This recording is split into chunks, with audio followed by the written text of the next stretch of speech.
Hello,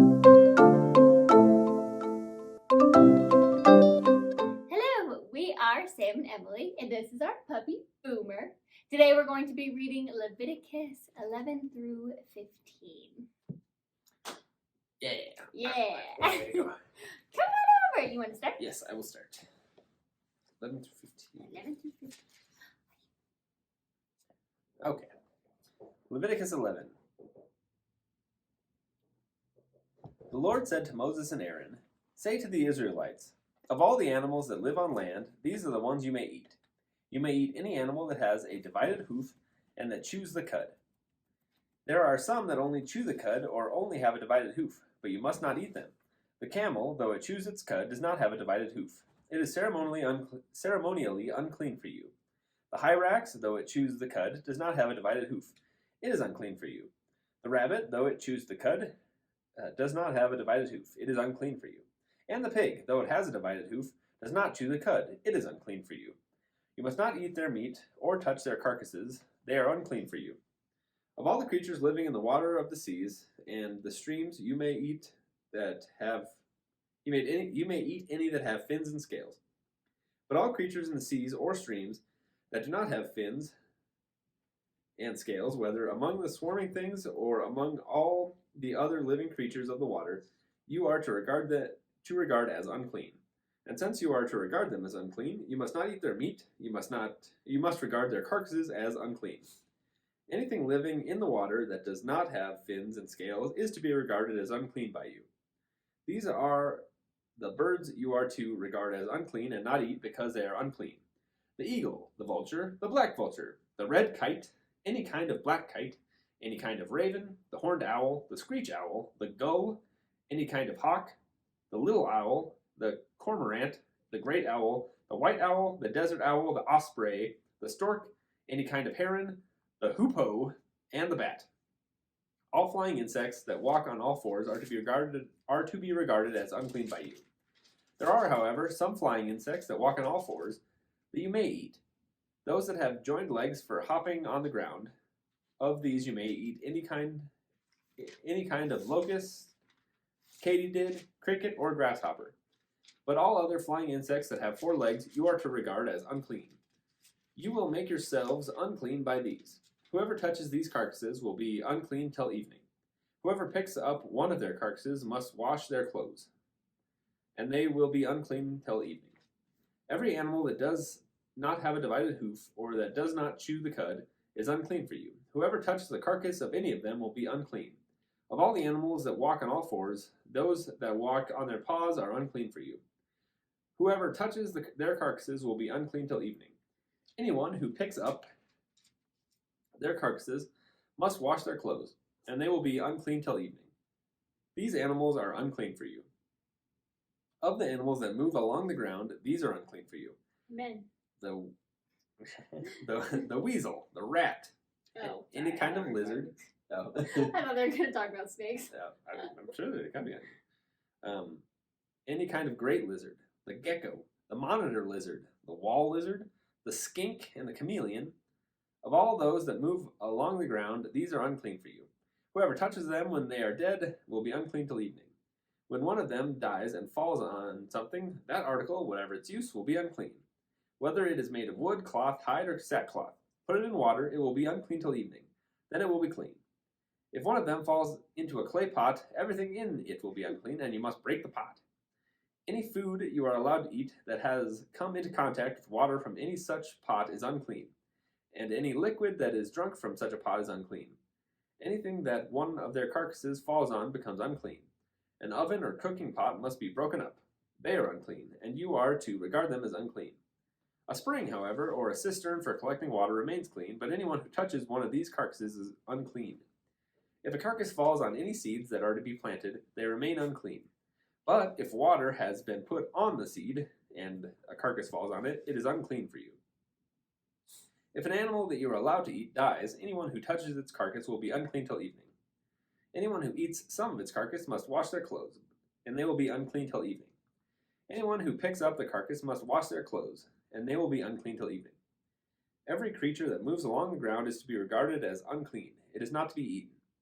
You are not to eat any creature that moves along the ground, whether it moves on its belly, or walks on all fours, or on many feet. It is unclean. Do not defile yourselves by any of these creatures. Do not make yourselves unclean by means of them, or be made unclean by them.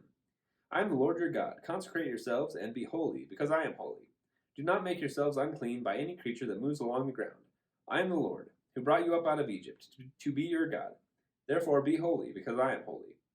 These are the regulations concerning animals, birds, every living thing that moves about in the water, and every creature that moves along the ground.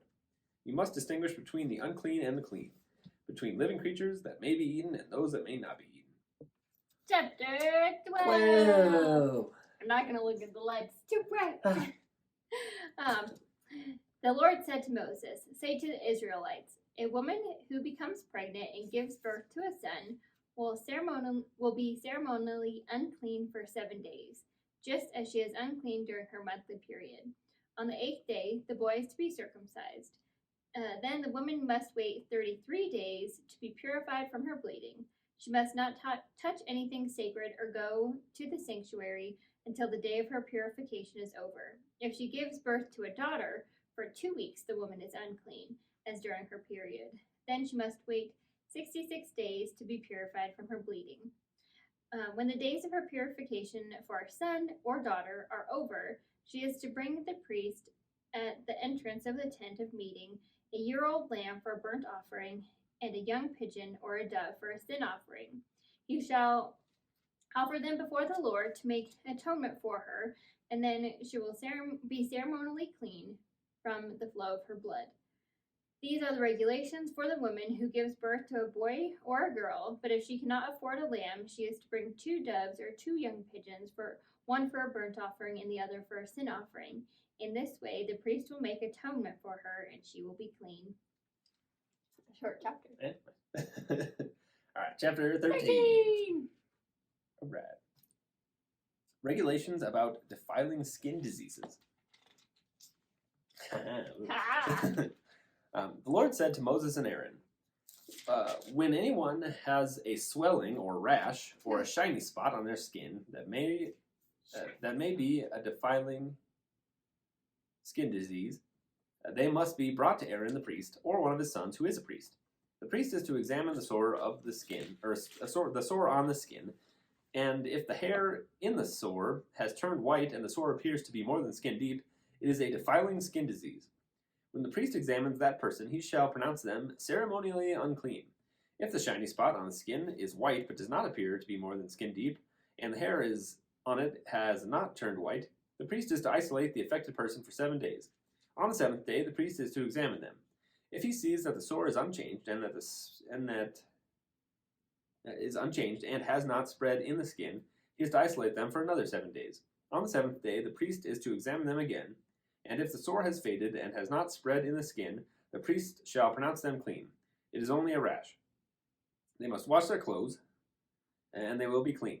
But if the rash does spread in their skin, and they have shown themselves to the priest to be pronounced clean, they must appear before the priest again. The priest is to examine that person, and if the rash has spread in the skin, he shall pronounce them unclean. It is a defiling skin disease. When anyone has a defiling skin disease, they must be brought to the priest. The priest is to examine them, and if there is a white swelling in the skin that has turned the hair white, and if there is raw flesh in the swelling, it is a chronic skin disease, and the priest shall pronounce them unclean. He is not to isolate them, because they are already unclean.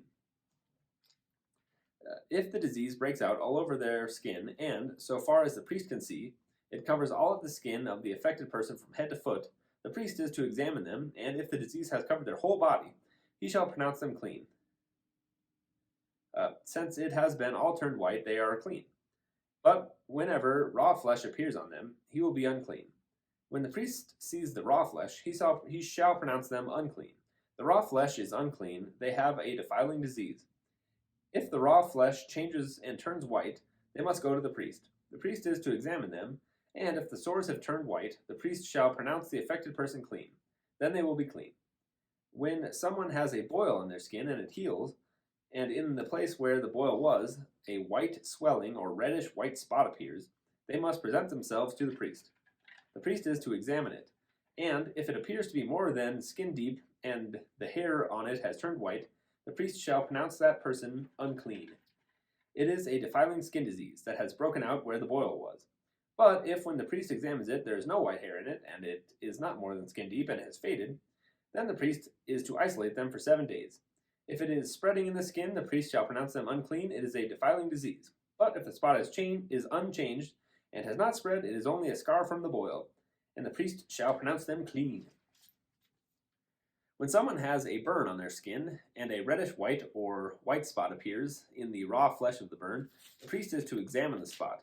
And if the hair in it has turned white, and it appears to be more than skin deep, it is a defiling disease that has broken out in the burn. The priest shall pronounce them unclean. It is a defiling skin disease. But if the priest examines it, and there is no white hair in the spot, and if it is not more than skin deep and has faded, then the priest shall isolate them for 7 days.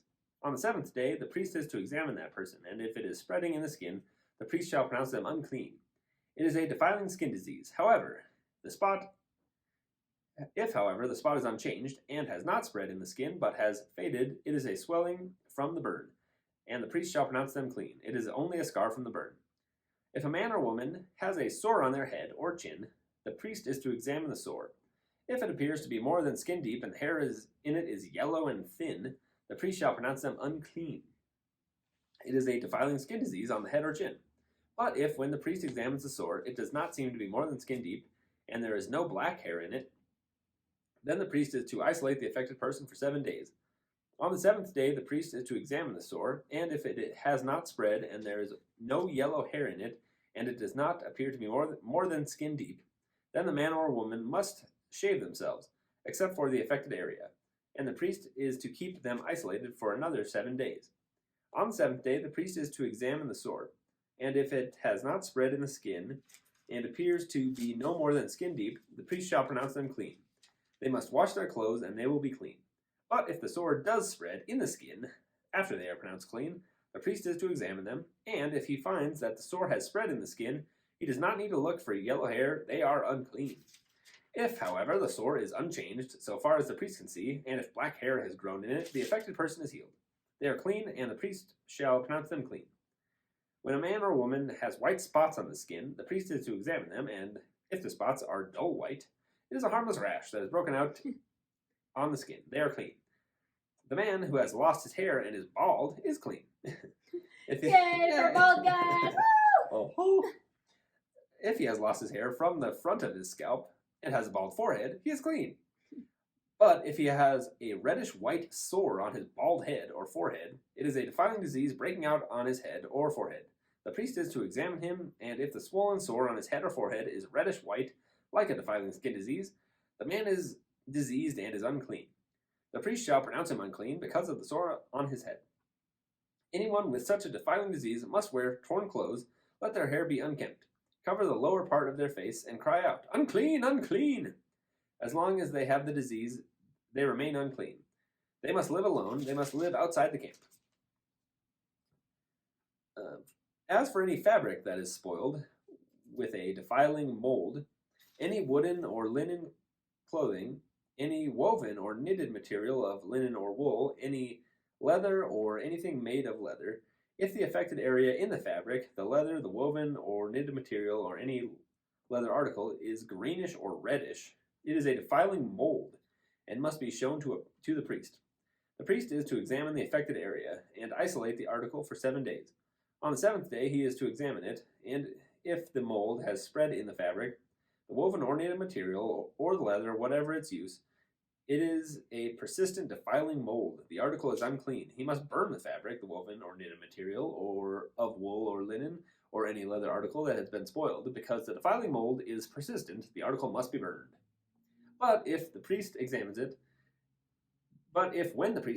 the mold has not spread in the fabric, the woven knitted material, or leather article, he shall order that the spoiled article be washed. He then is to isolate it for another 7 days. After the article has been washed, the priest is to examine it again, and if the mold has not changed its appearance, even though it has not spread, it is unclean. Burn it, no matter which side of the fabric has been spoiled. If, when the priest examines it, the mold has faded after the article has been washed, he is to tear the spoiled part out of the fabric, the leather, or the woven or knitted material. But if it reappears in the fabric, in the woven or knitted material, or the leather article, it is a spreading mold. Whatever has the mold must be burned. Any fabric, woven or knitted material, or any leather article that has been washed and is rid of the mold must be washed again. Then it will be clean. These are the regulations concerning defiling molds in woolen or linen clothing, woven or knitted material, or any leather article for pronouncing them clean or unclean. Nice. Chapter 14. The Lord said to Moses, "These are the regulations for any diseased person at the time of their ceremonial cleansing when they are brought to the priest. The priest is to go outside the camp and examine them. If they have been healed of their defiling skin disease, the priest shall order that 2 live clean birds and some cedar wood, scarlet yarn, and hyssop be brought for the person to be cleaned. Then the priest shall order that one of the birds be killed over fresh water in a clay pot. He is then to take the live bird and dip it, together with the cedar wood and the scarlet yarn and the hyssop, into the blood of the bird that is killed over the fresh water. 7 times he shall sprinkle the one to be cleansed of the defiling disease, and then pronounce them clean. After that he is to release the live bird in the open fields. The person to be cleansed must wash their clothes, shave off all their hair, and bathe with water. Then they will be ceremonially clean. After this they may come into the camp, but they must stay outside of their tent for 7 days. On the 7th day they must shave off all their hair. They must shave their head, their beard, their eyebrows, and the rest of their hair. They must wash their clothes and bathe themselves with water, and they will be clean. On the 8th day they must bring 2 male lambs, 1 ewe lamb, a year old, each without defect, along with 3/10 of an ephah, and of the finest flour mixed with olive oil for a grain offering, and 1 log of oil.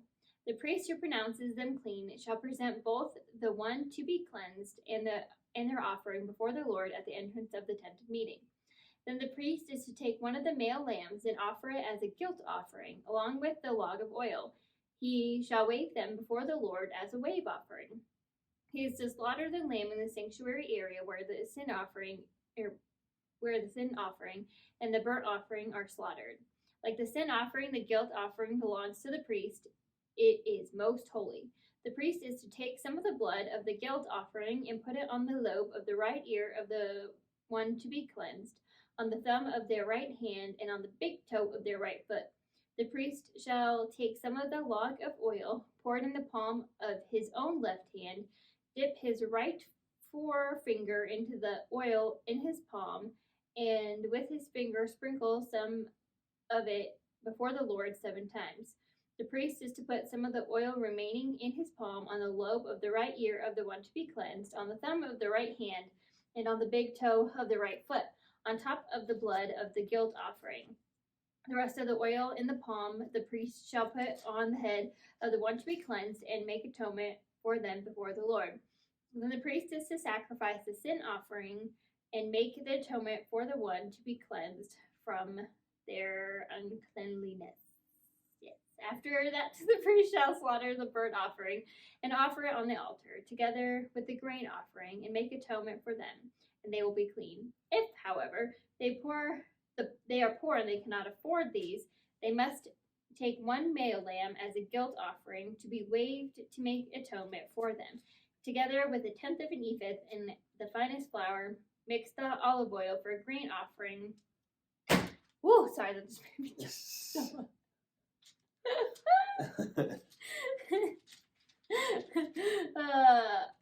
log of oil and 2 doves or 2 young pigeons, such as they can afford. One for a sin offering and the other for a burnt offering. On the 8th day, they must bring them for their cleansing to the priest at the entrance of the tent of meeting before the Lord. The priest is to take the lamb for the guilt offering, together with a log of oil, and wave them before the Lord as a wave offering. He shall slaughter the lamb for the guilt offering and take some of its blood and put it on the lobe of the right ear of the one to be cleansed, on the thumb of the right hand, and on the big toe of the right foot. The priest is to pour some of the oil into the palm of his hand, his own left hand, and with his right forefinger sprinkle some of the oil from his palm 7 times before the Lord. Some of the oil in his palm is to be put on the same places he put the blood of the guilt offering, on the lobe of the right ear of the one to be cleansed, on the thumb of the right hand, and on the big toe of the right foot. The rest of the oil in his palm the priest shall put on the head of the one who is to be cleansed, to make atonement for them before the Lord. Then he shall sacrifice the doves or the young pigeons, such as the person can afford, one as a sin offering and the other as a burnt offering, together with the grain offering. In this way, the priest will make atonement before the Lord on behalf of the one to be cleansed. These are the regulations for anyone who has a defiling skin disease and who cannot afford the regular offering for their cleansing. The Lord said to Moses and Aaron, when you enter the land of Canaan, which I am giving you as your possession, and I put a spreading mold in the house, and I put a spreading mold in a house in that land, the owner of the house must go tell the priest, I have seen something that looks like a defiling mold in my house. The priest is to order the house to be empty before he goes out to examine the mold, so that nothing in the house will be pronounced unclean. After this, the priest is to go into the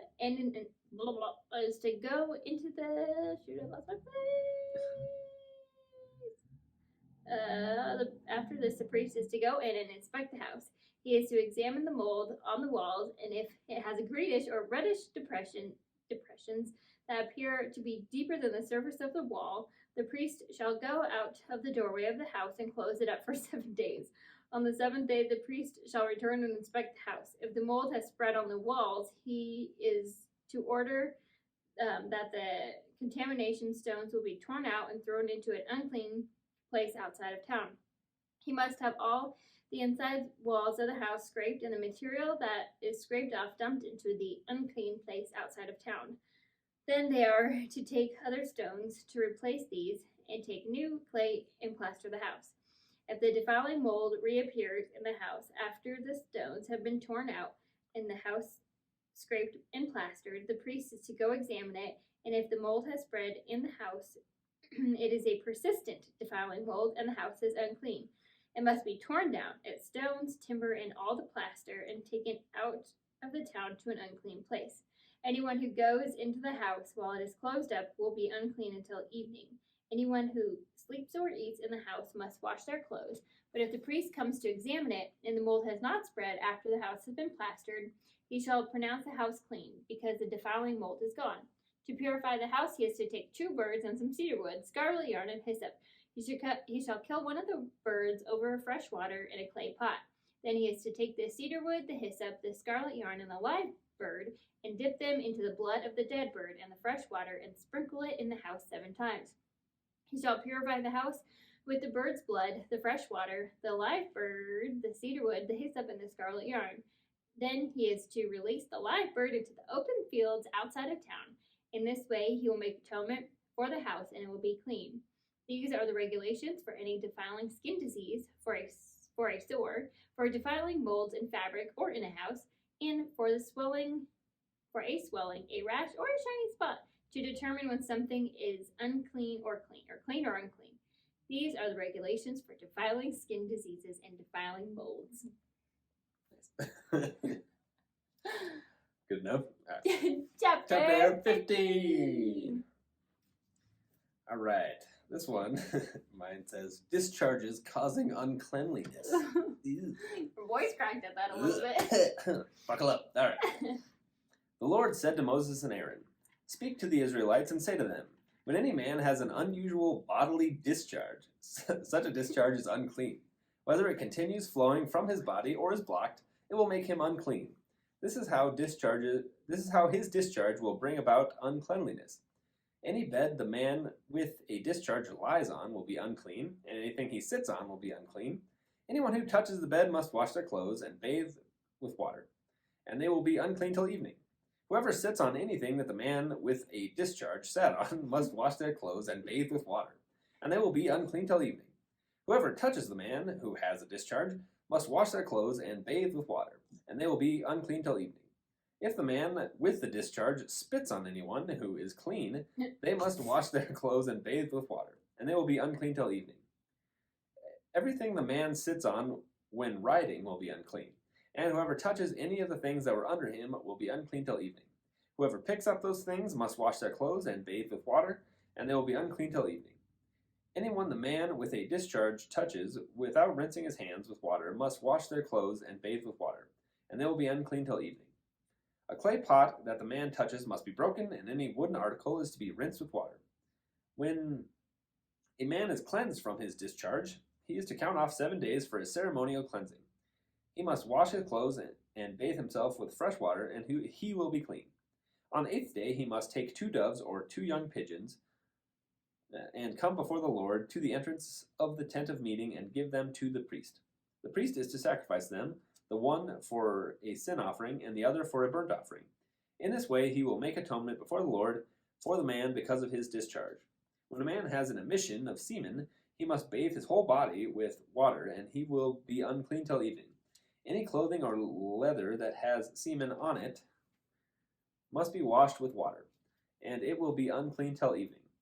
When a man has sexual relations with a woman and there is an emission of semen, both of them must bathe with water, and they will be unclean till evening.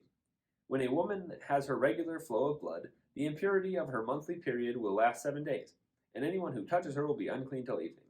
Anything she lies on during her period will be unclean, and anything she sits on will be unclean. Anyone who touches her bed will be unclean. They must wash their clothes and bathe with water, and they will be unclean till evening. Anyone who touches anything she sits on will be unclean, and they must wash their clothes and bathe with water, and they will be unclean till evening. Whether it is the bed or anything she was sitting on, when anyone touches it, they will be unclean till evening. If a man has sexual relations with her on her monthly flow, if a man has sexual relations with her and her monthly flow touches him, he will be unclean for 7 days. Any bed he lies on will be unclean. When a woman has a discharge of blood for many days at a time, other than her monthly period, or has a discharge that continues beyond her period, she will be unclean as long as she has the discharge, just as in the days of her period. Any bed she lies on while her discharge continues will be unclean, as is her bed during her monthly period. And anything she sits on will be unclean, as during her period. Anyone who touches them will be unclean. They must wash their clothes and bathe with water, and they will be unclean till evening. When she is cleansed from her discharge, she must count off 7 days, and after that she will be ceremonially clean. On the 8th day, she must take 2 doves or 2 young pigeons and bring them to the priest at the entrance to the tent of meeting. The priest is to sacrifice one for sin offering and the other for burnt offering. In this way he will make atonement for her before the Lord for the uncleanliness of her discharge. You must keep the Israelites separate from things that make them unclean, so they will not die in their uncleanliness for defiling my dwelling place, which is among them. These are the regulations for a man with a discharge, for anyone made unclean by an emission of semen, for a woman in her monthly period, for a man or a woman with a discharge, and for a man who has sexual relations with a woman who is ceremonially unclean. Woo! Thank you for reading Leviticus 11 through 15 with us. Bye! See ya.